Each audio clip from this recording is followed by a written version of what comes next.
Even in the jaded world of politics, it still qualifies as a shocker. Last night, House Majority Leader Eric Cantor lost to a conservative Tea Party candidate in Virginia's Republican primary. Cantor's defeat immediately raised questions over whether he would resign his leadership position in the House. Eric Cantor is a good friend of mine and has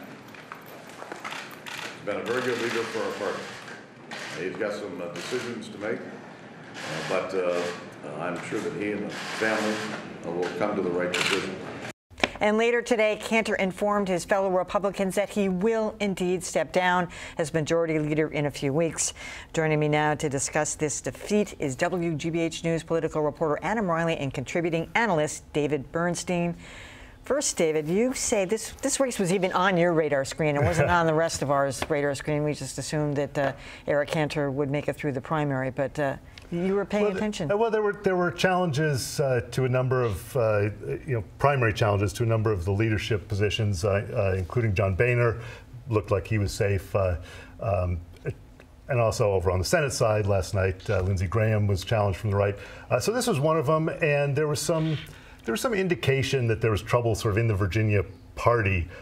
Some of Eric Cantor's people got shuffled aside at the party convention earlier in the year. So there was some undertow of displeasure. But I was looking at it in the sense of seeing would he suffer a close call, a 60-40, as opposed to an 80-20. I had no idea he would actually lose. It's a huge upset. What are they largely attributing to this to? I mean, people have been saying all day, oh, well, Eric Cantor didn't really work the district. He was too busy helping other Republicans get reelected, go through their primaries. He wasn't paying attention. He was inattentive to the district. He spent money, though. Yeah, there was an interesting infographic on CNN, which I was watching before coming in here, showing that I believe that Dave Bratt, who topped him, spent about as much in his campaign as Eric Cantor spent at steakhouses during his campaign, which is an interesting way to conceptualize it. $125,000. Yeah, so he was definitely, it seems in retrospect, complacent. Just to be clear, I was totally taken aback by this outcome. I don't think it was even on my radar as a race that might be lost. So David was much more prescient than you or me. I think in part because there's been this narrative, that the Tea Party and the GOP establishment were squaring off throughout this primary season. And again and again and again, the establishment figures like Mitch McConnell kept winning. So I felt like that kind of peaked maybe 2 or 3 weeks ago. And it just seemed like, okay, the establishment has beaten back the Tea Party. And now we know that that isn't the case. Well, it's also that we keep trying to make narratives over things that in we do love a narrative, are individual contests. So in this case, I think it was largely about Eric Cantor himself, and like you said, he just sort of wasn't a good, he wasn't a district congressman. He was a leader. He was a national figure. He spent his time, and most of that money we don't know yet from the reports aren't out, but I think we're going to see most of that money was spent holding fundraisers for other people and so on. He was a national figure, and I think that in a lot of ways, people like that figure. That's what you get from me as an important person. But I should just say that Dave Bratt had a lot of help behind the scenes that other people knew about that you and I might not. Laura Ingraham, the conservative radio talk show host, beat that story every single day. Ann Coulter with her Twitter feed. So they knew that they had an established constituency there that they were reaching every day. I mean, the voter turnout, I guess, was a little bit higher than they thought, but only 60,000 people voted. Let me shift gears slightly. What I'm really interested in going forward is, A, the narratives that are going to get spun out of this. And we've already seen our former Senator Scott Brown, now running against Jeanne Shaheen up in New Hampshire, make the case, or his campaign make the case, that this really shows that he's in good shape against Jeanne Shaheen, because no one is safe in this political season, and because people think voters think Washington is rotten, and therefore Jeanne Shaheen's on the ropes. Making it about immigration, because that was a big issue in that race, and so he thinks that could be a problem for Jeanne Shaheen.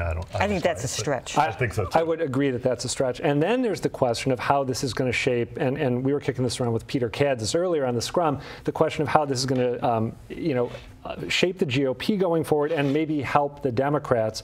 I happen to think that anything that puts more extreme people on the right in positions of power and influence in the GOP is ultimately going to be bad for the GOP and good for the Democrats, because all it takes is one of the people who's going to end up in leadership in the wake of Eric Cantor's departure from the Hill, one of them to say something really sort of outlandish about contraception or guns or any other hot-button cultural issue. And Eric Cantor, whatever you make of his politics, was savvy enough to not go into sort of, not be an outlier when it came to rhetoric. And I don't think the people who are going to replace him are necessarily going to have that savvy. I just want to get some insights from two of you about this weekend's coming Democratic convention, and I know you'll be doing a scrum on that. We should explain to people who don't know that you can find at WGBHnews.org. Yes.